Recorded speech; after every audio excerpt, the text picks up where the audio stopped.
இதை பொறுத்த வரைக்கும் ரெண்டு விஷயந்தான். என்னது? Displacement of a particle x. அப்போ இதோட டைமென்ஷன் என்னது? எல். அப்போ இது ஆன்சர் எல்னா ஒரே குவான்டிட்டியை தானே நம்மளால் கூட்ட முடியும். அப்போ இது என்னது? எல்லு தான். இது என்னது? எல்லு தான்.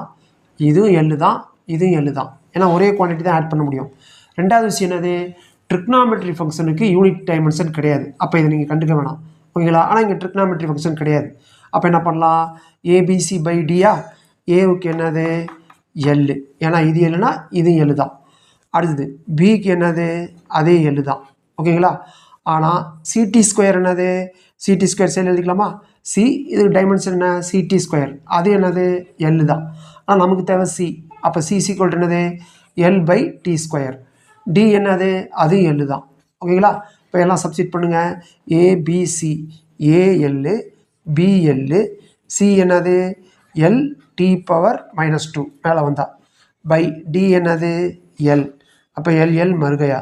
அப்போ L into L L square D power -2.